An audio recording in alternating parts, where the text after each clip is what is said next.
This week's Parashat Emor, the very end of the parasha, has the story of the Mekalel, the cursor, also known as the Megadef, the blasphemer, the guy who curses God's name. Now, we've spoken in previous years about the Mekalel in great detail. We went through his whole backstory of the midrashim, based on the fact that he's called an Ish Mitzri, and he's Nitzanim, and he's fighting. It takes us back to an earlier fight when Moshe Rabbeinu kills the Egyptian, and this whole backstory of who this guy was. And through the midrashim, we got through a lot of depth of what was bothering him, and we had a lot of cool stuff. But today, I want to do something totally different. This year, let's look at the parasha without the backstory. And I saw a beautiful Dvar Torah from Rav Bazak, who actually comes to a lot of the similar conclusions, but he does it based on the words right here. And first part, this is one of the few stories in the Torah that is like total anonymity, and when names aren't given, we don't really know what's going on, there's something to be learned from that as well. So how does the parsha start off? How does the section start?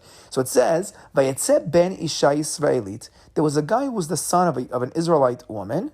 Vehu ben Ish Mitzri is also the son of an Egyptian man, meaning his father was Egyptian, his mother was Jewish. Some kind of intermarriage over here, or we're not really sure what. The Torah doesn't tell us what happened. Again, the midrashim talk about a whole backstory, but right here we just know father's not Jewish, mother is Jewish, and he goes out. And he gets into a fight with an Ish Israeli. So now a guy that appears to be totally Jewish, meaning this guy doesn't have his own identity. Now let's look at the words by us. He's a ben Isha Yisraelit, and he's a ben Ish Mitzri. He's the son of a Yisraelit, and he's the son of a Mitzri. But what is he? He's the son of this and a son of that, but what is he himself? He gets into a fight with an Ish Israeli. He gets into a fight who that person's own essence, his identity is, I'm Jewish. But this guy's identity, he's not called a Mitzri, and he's not called the Israeli. He's the son of each, meaning his identity is complicated, it's complex. He doesn't know who he is. And then eventually something happens with this fight, and he curses God. And then Moshe Rabbeinu is not sure what to do, and he goes, he seeks out God, they put him in jail, they ask God, and God says that you have to stone him, and then God gives a whole group of halachot that if somebody hurts somebody else, ayin tachat ayin, shen tachat shen, eye for an eye, tooth for tooth, you got to pay for damages. And this is the halacha is the same, kager ka'ezrach, the same halacha both for a convert and for a naturally born Jew, and then they take out the guy and they kill him. Okay, so that's the actual story in the Psukim. Says Rav Bazak, some cool ideas. So first off, what is this whole section over here of like damages in the middle? Like, why is that there? Also, he says, the key over here has to be identity. The fact that we don't know who he is, yet he is defined by where he comes from, that he has an Egyptian side and an Israelite side. And then all of a sudden he gets to a fight. So he says probably the fight was, like a simple day fight. The midrashim say they're fighting over inheritance and land, which makes a lot of sense. But he says, let's go simpler. Maybe we're just fighting over money. But what seems to have happened is that at some point it probably got into a physical fight. Because that would explain why God's going to tell you, if one person hits another person, you got to pay for damages. You got to do ayin tachat ayin, shen tachat shen. So probably this turned into some kind of physical fight. But then something else happened. And he curses God. And that's where everything is different. And that's where people don't know what to do. Now the question is, why did he curse God?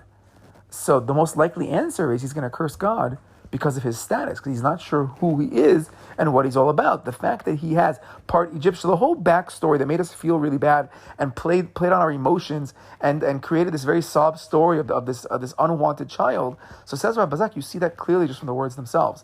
The guy doesn't know who he is. He doesn't know what his identity is all about. And when push comes to shove and life gets hard, he curses God. He curses God because of his lack of who he is and a lack of awareness of who he is. The Ramban in our section actually goes through a long halachic discussion about, was this guy Jewish? Was he not Jewish? What is the halacha of a person who was born non-Jewish before the Torah was given? A ben Noach normally goes according to the father, but once Matan Torah happened, Jews go according to the mother. This guy was born before, so he brings down different opinions. The Ramban himself holds that this guy is Jewish. Born, once the mother's Jewish, he's always Jewish, just like our halacha is today. But he brings on other opinions that say, no, he's not Jewish because it was before Matan Torah and he has to go through a whole conversion process. But we just see that's what's going on here. The guy does not know who he is. And that explains another reason why does God go through all these laws again? Because God closes, he says, Kager ka'azrach iyeh. He says, Mishpat echad yeh lachem kager ka'azrach iyeh. It's going to be one law, both for the convert and for the natural born Jew, because that's what wasn't clear. maybe there was this question that the guy doesn't come from the Jewish background because his identity is compromised. It's complicated. It's difficult for him. Maybe we'd have a different law for him. We see from here, no. And that also, part of not having the backstory is the backstory does play on your emotions. And when you play on those emotions, it's much harder to see what the clear law is over here. So here, yeah, we see clearly there's an identity problem, but it's not going to be enough. And the halacha is going to be, ultimately, you cannot curse God. And that fits in, says Rabbi Zak, to the whole section of Vayikra, which was dealing with holiness. We just finished last week's parasha of Parashat Kedoshim, and throughout Parashat Kedoshim, they spoke about different ways to be holy. Now, some of the ways to be holy was bin adam makom, between man and God.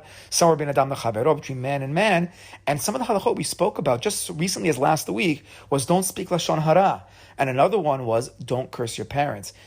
So says Rabbi Zak, this week's parasha is a direct extension from last week's parasha of how to be holy or how to mess up being holy. Interesting side point, the only name that is mentioned in this anonymous story is his mother, Shlomit Bat Divri, which at the first glance, Shlomit, which should be a positive name, of bringing peace to people. She's all about the shalom, but ultimately we see the fights taking place, and part of his identity problem may have come for his mother. And you actually have harsh chazals against his mother in this case as the only name being mentioned, demonstrating maybe she's somewhat responsible for this identity problem that he has over here. But the main point is we have this concept of kedusha, and kedusha comes from our speech as well. And here, worse than cursing his parents, he's cursing God at this point. We have a clear example of when you don't have holiness, and when you cross that red line, ultimately what the punishments are going to be. Shabbat shalom.